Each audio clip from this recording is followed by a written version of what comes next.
The path to independence.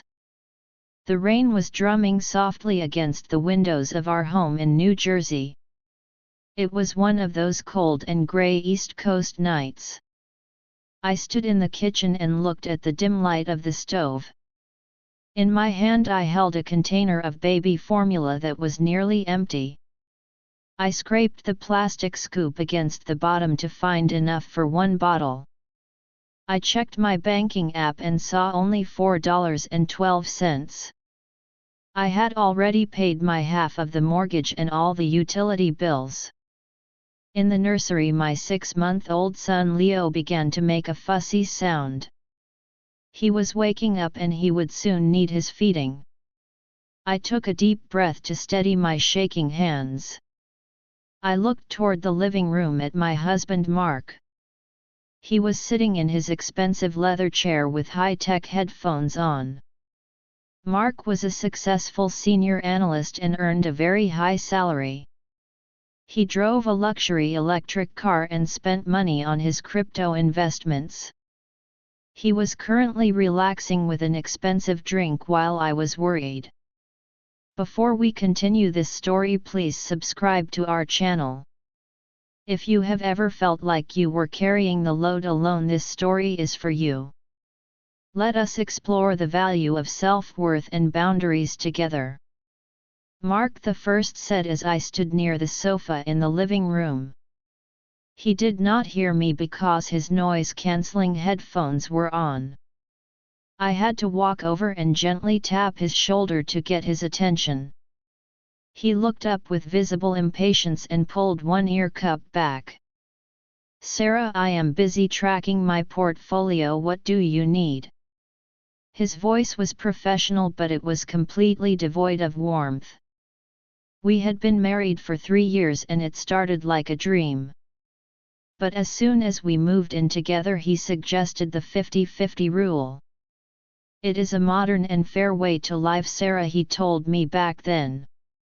"We are equals and we both contribute to the household expenses. It keeps the marriage healthy because no one is a financial burden." At the time I had a great job in marketing and I thought it was fair. But then I had a high-risk pregnancy and I had to stay at home. I was raising our son full-time and managing every detail of the house. Mark agreed I should stay home, but he never changed the financial rules. "The formula is running out," Mark I said in a quiet but firm voice. "My personal account is empty because I paid the pediatrician last week. Can you please contribute $60 for the groceries today?" Mark did not reach for his phone or look concerned for our son. Instead he let out a long and very tired sigh. "Sarah, we have a clear spreadsheet for our expenses for a reason. I already put my required portion into the joint fund this month. If you are out of money, it means you did not manage your budget well." I felt a sharp pain in my chest at his cold and logical words. "But Mark I do not have a salary right now," I reminded him gently. "I am taking care of our son and doing all the work at home. This is my contribution to our family every single day." "That is a lifestyle choice, Sarah," he said, turning back to his screen. "I did not force you to stop working in an office. If you are struggling with your half, you should find a freelance gig. You need to be responsible for your own needs because I am not a bank." I stood there frozen and silent in the middle of our living room. The man I married told me to find a side job while caring for a baby, just so I could afford the most basic essentials for his own son. "He is your child too, Mark, and he has needs right now.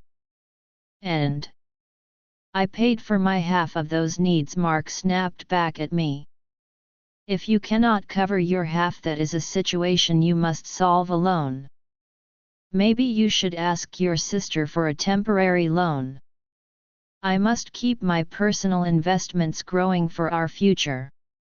He put his headphones back on and the conversation was finished. I went into the nursery and held Leo and felt a deep sense of clarity. I realized I was not a partner but a prisoner of a cold rule. I ended up calling my sister Emily because I needed help. "Hey Em, I am so sorry to ask, but can you send me $50? Emily sent the money immediately and did not ask any questions. But she asked if Mark was still being difficult about the household bills. "It is fine Em, we just have a different way of managing things," I lied. I could not bear for her to know the difficult reality of my life. But a reality I could no longer ignore appeared 2 days later. Mark was at the gym and he left his tablet on the kitchen island. A notification appeared on the screen about a very large purchase. It was a receipt from a luxury jewelry boutique in the city. $3,400 for a diamond bracelet.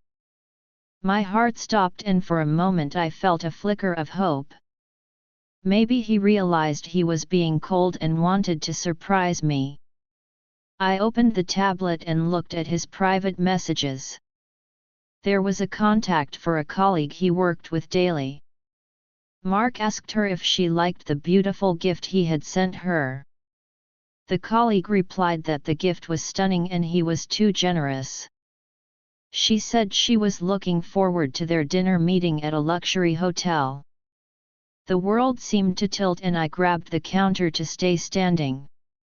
He did not have $60 for his son's basic essentials. But he had thousands of dollars for someone he worked with. In that moment the Sarah who was afraid and quiet finally disappeared. I did not scream and I did not cry in front of him that night. I spent the next few hours gathering every financial document I could find. I took photos of his tax returns and his private investment accounts. The next morning I met with a very strong lawyer in the city. "I want to protect my son and I want my life back," I told the lawyer. The lawyer looked at all the evidence I had collected and she smiled.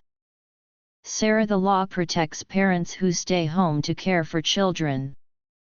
The 50-50 rule is not a legal shield when one person hides assets.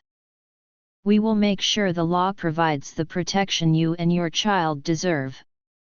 I did not leave the house immediately because I needed a solid plan. For the next month I played the part of the quiet and helpful wife.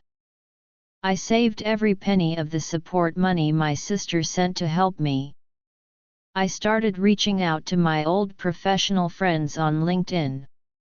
I found a remote job for a tech startup that needed a leader. I worked while Leo was sleeping from midnight until 3 in the morning. I was exhausted but I felt a new sense of power in my soul. One Friday night Mark came home and saw me packing my things. "Going somewhere?" he asked with a very smug look on his face.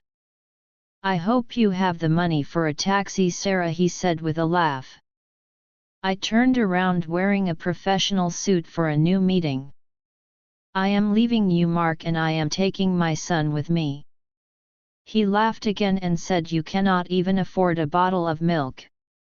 You will be back in 2 days begging me for a place to stay."